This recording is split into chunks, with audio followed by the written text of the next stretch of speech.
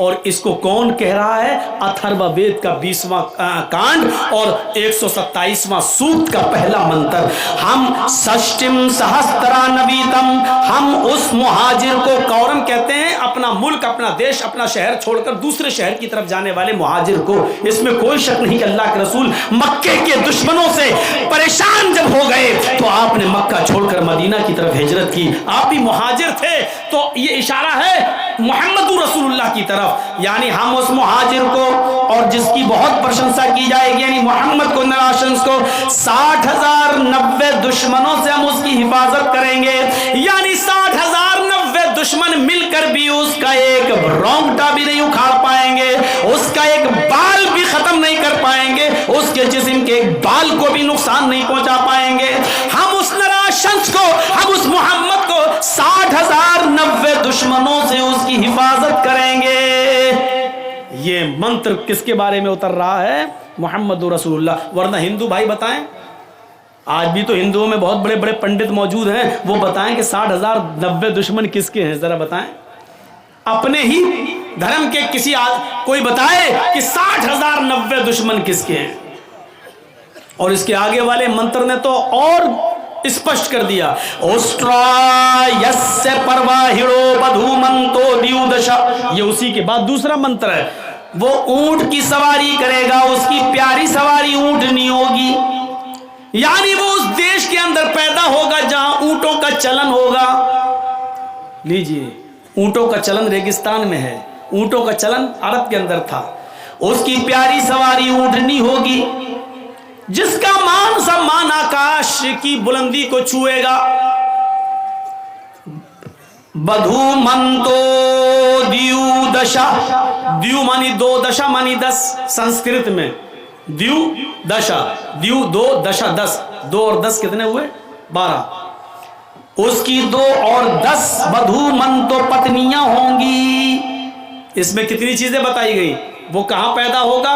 جہاں اونٹوں کا چلن ہوگا. اور اس کی پیاری سواری کیا ہوگی؟ فارچونر نہیں ہوگی، اسکارپیو نہیں ہوگی، انووا نہیں ہوگی. اس کی پیاری سواری کیا ہوگی؟ اونٹنی. یعنی وہ اونٹ کا سفر کرے گا، اونٹ پر بیٹھے گا. اللہ کے رسول صلی اللہ علیہ وسلم تو باقاعدہ اونٹوں پر بیٹھا کرتے تھے، بلکہ آپ نے زندگی کا آخری خطبہ جو حجۃ الوداع کے میدان میں دیا تھا، عرفات کے میدان میں، وہ بھی ایک اونٹنی کے اوپر بیٹھ کر دیا تھا. اور اس اونٹنی کا نام تھا قصوہ اونٹنی تھا. قصوہ، اس قصوہ نامی اونٹنی کے اوپر اللہ کے نبی نے بیٹھ کر حجۃ الوداع کا خطبہ دیا تھا. آپ نے کہا اونٹنی پر کجاوا کس دو. اونٹنی کو لایا گیا، اس اونٹنی کے اوپر آپ بیٹھ گئے اور اس پر بیٹھ کر آپ نے لوگوں کو خطبہ دیا. تو آپ تو اونٹنی کا سفر کیا کرتے تھے، اونٹنی پر بیٹھا کرتے تھے. یہ اگرچہ گھوڑے پر بھی بیٹھے ہیں، کھچر پر بھی بیٹھے ہیں، اور آپ نے گدھے کی سواری بھی کی ہے. کانا رسول اللہ صلی اللہ علیہ وسلم یعود المریض ویشہد الجنازہ ویرکب الحمار ویجیب دعوت العبد. یہ خوبیاں تھی محمد رسول اللہ کے اندر کہ آپ مریض کی عیادت کرتے تھے. مریض چاہے مسلمان ہو یا غیر مسلم، آپ سب کو دیکھنے جایا کرتے تھے. وَيَشْهَدُ الْجَنَازَةَ. آپ جنازے میں شرکت کرتے تھے، مرنے والا کوئی بھی ہو آپ اس کے جنازے میں بھی جایا کرتے تھے. وَيَرْكَبُ الْحِمَارَ. آپ گدھے پر بھی سواری کر لیا کرتے تھے، اور گدھے پر بیٹھنے میں بھی شرم محسوس نہیں کرتے تھے. آپ گدھے کی سواری بھی کر لیا کرتے تھے. اور وَيُجِيبُ دَعْوَةَ الْعَبْدِ. اور معمولی غلام کی دعوت بھی قبول کر لیتے تھے. اس کے گھر جا کر اس کی چٹائی پر بیٹھ کر اس کے ساتھ کھانا کھانے میں بھی آپ کو شرم محسوس نہیں ہوتی تھی. میرے بھائیوں، یہ خوبیاں تھی جناب محمد رسول اللہ صلی اللہ علیہ وسلم کے اندر. بخاری شریف کے اندر یہ آیا ہے کہ اللہ کے رسول کے اندر یہ خوبیاں موجود تھیں. تو آپ اندازہ لگا سکتے ہیں اونٹنی کی سواری محبوب سواری تھی نبی کی. اور اونٹ کہاں پائے جاتے ہیں؟ ریگستان میں. یعنی مطلب وہ کہاں پیدا ہوں گے؟ عرب کے اندر. اور تیسری چیز، ان کی پتنیاں کتنی ہوں گی؟ 2 اور 10. کتنی ہو گئی؟ 12. 12 بیوی والا ڈھونڈ ڈھونڈ کے مر جائیں سب لوگ، کوئی نہیں ملے گا. 12 بیوی والا صرف ایک ہی ملے گا، محمد الرسول اللہ. ہمارے تھاپا جی بیٹھے ہیں، پوچھئے جیسس کی، عیسیٰ علیہ السلام کی کوئی پتنی تھی؟ نہیں تھی. بائبل کے آدھار پر ان کو سولی دے دی گئی.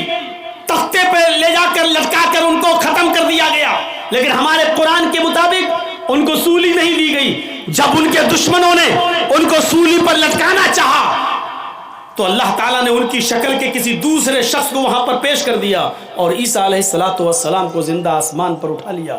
وہ قرب قیامت آئیں گے، دوبارہ آئیں گے، کانے دجال کو ختم کریں گے، صلیب کو توڑیں گے۔ یہ قرب قیامت ان کی نشانی بتائی گئی ہے۔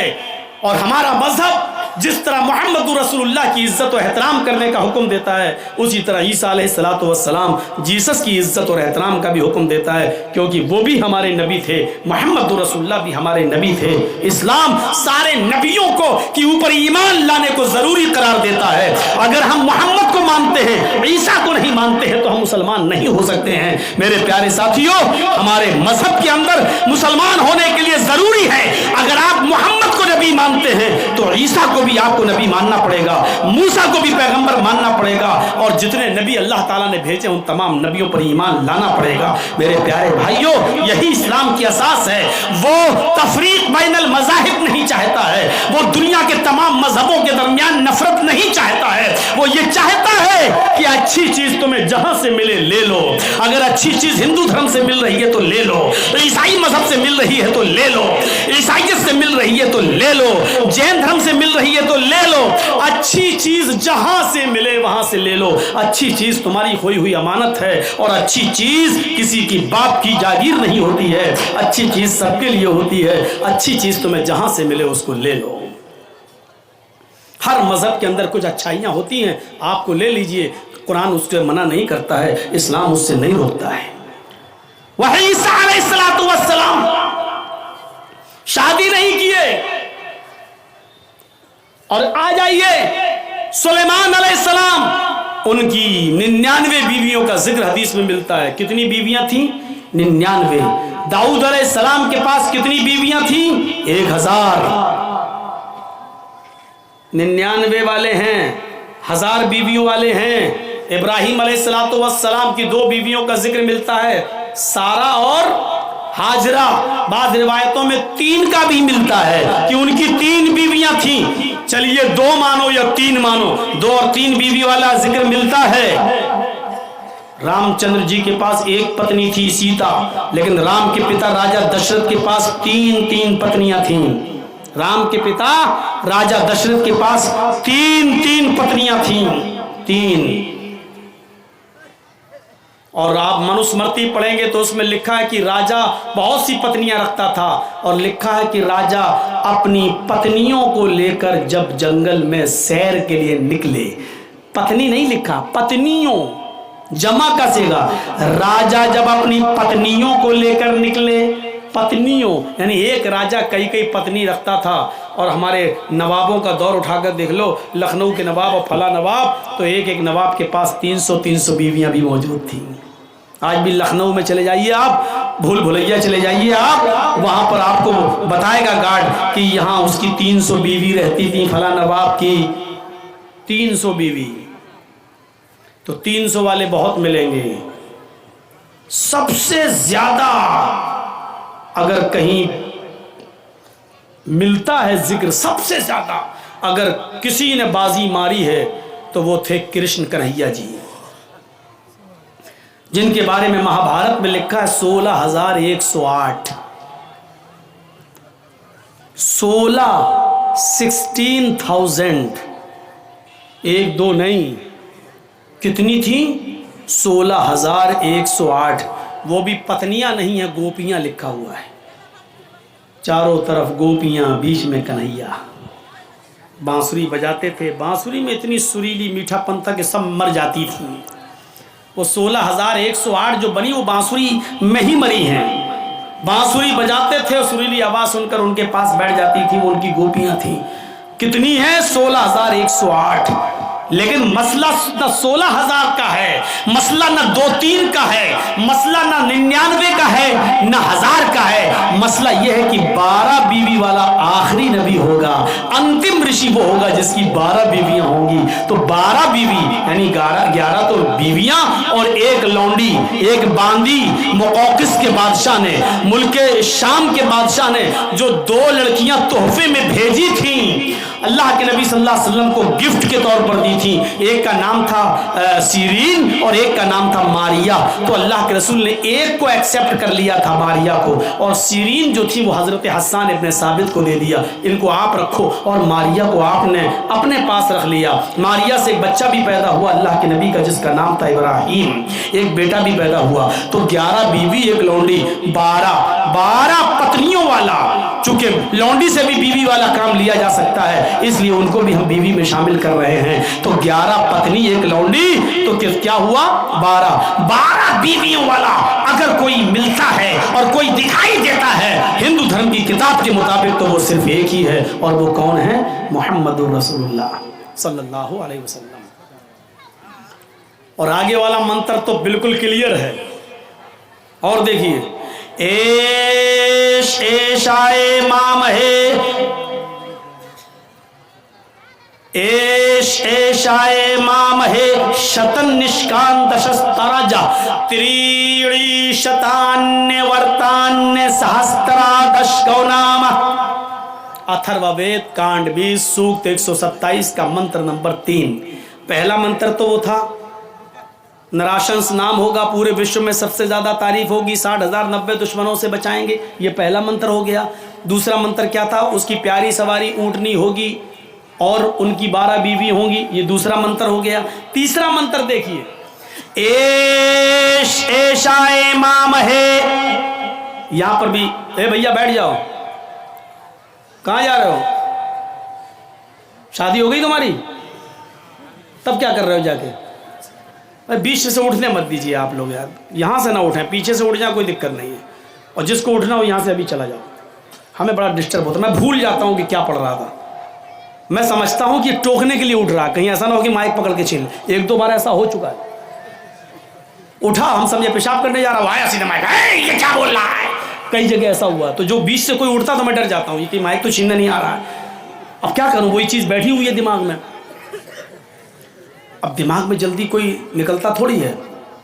اب دیکھنے رہے ہو, وہ ایک کمینہ جو ہے بدل گیا. اب اس کے دماغ میں وہی بھوسا گھسا ہوا تھا, بار بار وہ. آج اس کا بیان کیا ہے معلوم ہے؟ مجھے مسلمانوں نے اسلام سے نکال دیا ہے, مرنے کے بعد ہمیں 2 گز زمین بھی نہیں ملے گی. جب ہمارے اوپر کفر کا فتویٰ لگا دیا تو ہم نے یہ دھرم قبول کر لیا.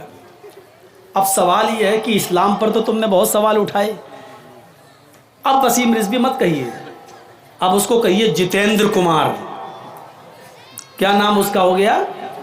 جتیندر کمار تیاگی. اب اس سے پوچھو کہ اب ہندو دھرم پہ ذرا انگلی اٹھاؤ.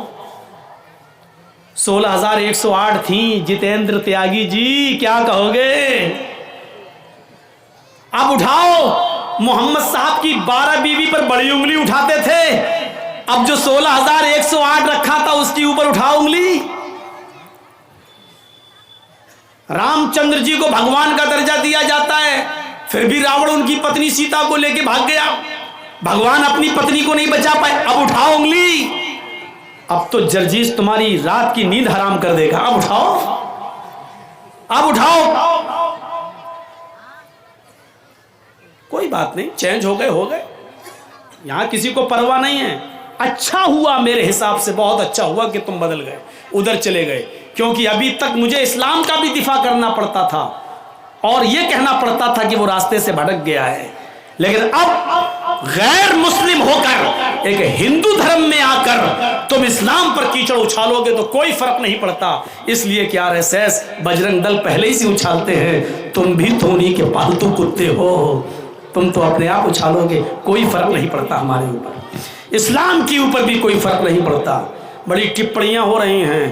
میں نے بھی ایک کمنٹ کیا تھا, سب کچھ بدل گیا, اپنی مشین کیسے بدلو گے؟